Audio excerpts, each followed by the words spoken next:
Magandang tanghali sa inyo mga kababayan. Kagigising ko lang. Dito ako natulog uli sa dating pinagpaparkan ko. Same spot.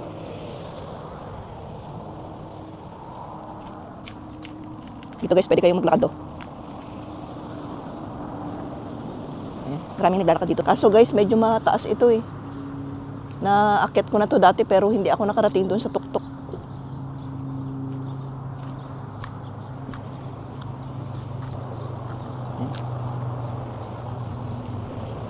Dito to sa Nicao Valley. Mataas yan guys, masyadong matarik, hindi ko yan kayang akyatin. Ay, nag-night shift ako kagabi, so may afternoon shift ulit ako ngayon, kaya dito na ako natulog guys. Binago ko yung setup ng aking van. Launa yung pasok ko, so meron pa akong 30 minutes.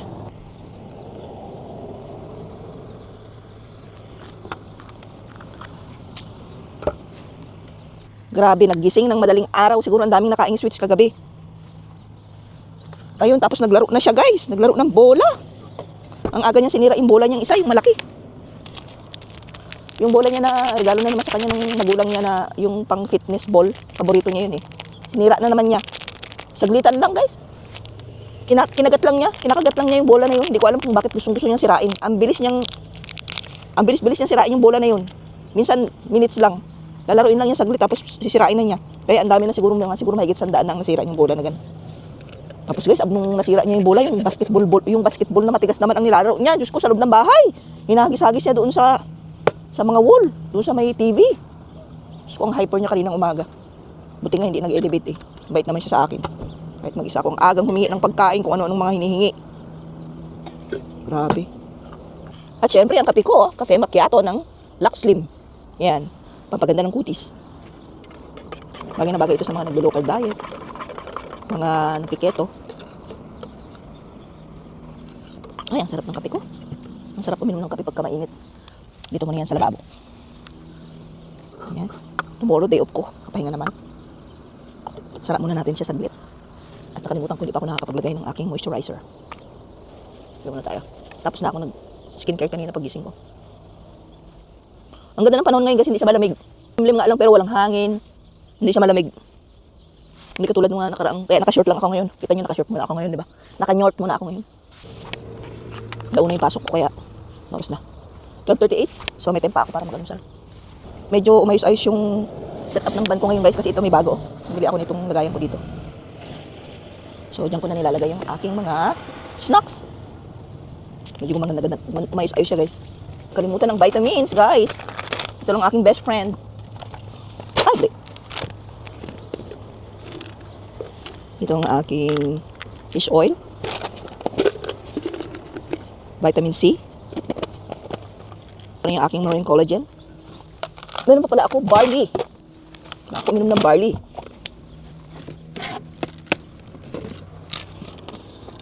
Barley capsule muna itong iniinom ko. After nyan, iniinom na ako ng barley na maganda yung barley nila dito guys kasi galing talaga dito. Actually, Australia galing. So, mas maganda yung ako po. May na pala. Wala akong tubig. Galing Australia. Ano pa bang wala? Ito. So far, okay na siya. Hindi ko yun mamaya. Tapos ito naman, yung bago. Yan yung bagong lagay ko. Di ba medyo maayos siya.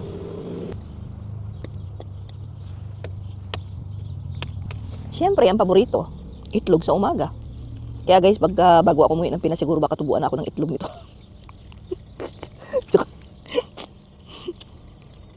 Sabi nila nakakaluka daw yung itlog ano. Siyempre ito yung good source of protein, di ba? Kaya mura na. Masustansya pa.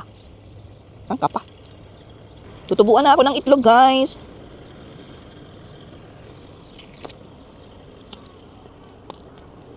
Kanina pag-alis ko ng facility namin, nilutuan ako ng itlog nung kasama ko. Iba naman. May iba yung view. Masipag muna si Osmo. Bakit sumusunod muna siya? Sumusunod! Dati may toyo to si Osmo eh. Tamad siyang sumunod.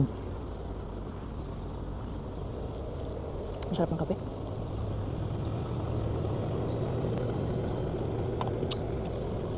Palagay ko yung alaga ko guys, ang dami nakain na sweets nung kahapon. Kaya ang agang nagising.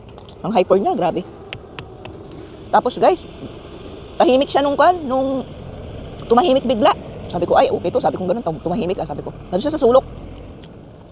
Langya guys, tumatain na pala dun sa sulok. Grabe. Ay, Diyos ko, pinatayo ko talaga siya. Sabi ko, go. Sabi ko, go to the toilet. Sabi ko ganun sa kanya. Tapos may kunting tain na doon sa carpet. Pag ganun ko sa kanya, tayo siya, takbo sa toilet. Diyos ko. Madami ng sa salawal niya. Yung pinakon ko na pinatakbo ko sa toilet. Buti nga, takbo talaga. Buti nakita ko. Ay, umiirit ko. Tahimik na siya, naka-squat siya doon sa gilid. Hindi kasi talaga siya guys, marunong kumapit ng toilet. Hindi sabihan mo talaga siya. Kaya yung routine niya every morning, usually sa pagkagising niya, dati kasi yan, talagang magto-toilet siya yan pagising niya, ay nung na-stuck na siya sa bahay ng 2 months. Nabago yung routine guys. Kakain muna siya, bago siya mag-toilet. Kaya ganun na, nabago yun na yung pattern niya ngayon na sinusunod. Diyos ko, buti na lang kunti lang yung nilinis kong tae kaninang umaga guys. Diyos ko, tataya ako ng luto nito, baka manalo ako. Tataya nga ako ng luto. Ay, Diyos ko Lord. Dito sa trabaho namin, sanay na kami sa mga ganyan. Yung paglilinis ng evac, natural na lang sa amin. Yung ginagawa ka nga mga guys, pag hindi mo siya nakita, minsan tumatayon doon sa cabinet niya. Pag hindi siya tumain ng isang araw, binabantayan namin yan. Usually sa gabi tumatayan. Tumatay siya sa cabinet niya guys. Tapos ang ginagawa niya, kinakalat niya sa mga wall. Talagang ginagano niya, dinidikit niya. Minsan pa nga yan, nagising eh. Diyos ko guys, nanigas na yung tae doon sa mga paa niya. Grabe. Siguro tumain ng gabi. Kasi usually pag yung mga panggabi, hindi mo naman na siya, pero usually dapat talaga sinisilip. Tinitignan kung ano yung kanya, kasi kaya nga may wake over eh. Siguro hindi kasi namin nakasanayan na yung tumatay siya ng ganun. Kaya, Diyos ko, pagising niya guys sa umaga, naninigas na yung tae sa mga kamay niya, sa paa niya. Ay, ang hirap na niyang, Diyos ko.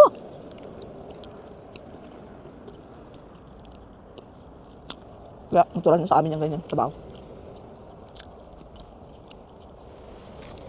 Yun, okay na. Solve na yung aking morning breakfast. Nung dati dito ako overnight. Kaso nga lang dito madilim. Nakakatakot din kaya. Kahit nasabihin mong hindi natin alam yung panahon, di ba? Hindi araw-araw tag-ulan, sabi nga nila, di ba? Hindi araw-araw mainit. Kaya yung panahon din hindi natin alam. So, kaya pinaka-the best talaga yung ginawa ko guys, na nagbabayad ako ng parking doon sa kaibigan ko. Safe talaga doon. Kaya yung mga nag-aabang sa akin sa mga beach ng mga para-para-umo, hindi muna ako nagpa-park doon. Kasi nga meron na akong yung talagang spot ko na parking na matatawag mo talagang safe. Hindi ka mag-aalala na maano ka, di ba? Tipid pa rin guys, nakakatipid pa rin ako. Laki pa rin ang natitipid ko kumpara sa magbabayad ako ng 250 weekly. Di ba? 50 lang weekly ang binabayaran ko. So, anong masasabi nyo guys? Okay ba yung ginagawa ko o di okay?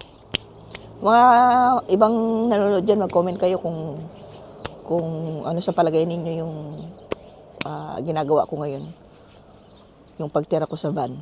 Kung talagang ba? Okay ba sa inyo? Kasi para sa akin, okay talaga dahil malaki talaga ang nasisave ko guys. So, yun lang. Kumustahan ngayong umaga. Medyo mahaba-haba na tong video ko. Meron uli akong i-upload. Okay? Maraming salamat sa panonood. Ingat kayo ha. Maraming salamat doon sa mga bagong followers at sa mga sumusuporta. Mga lagi nagme-message sa akin. Okay? God bless you. God bless us all.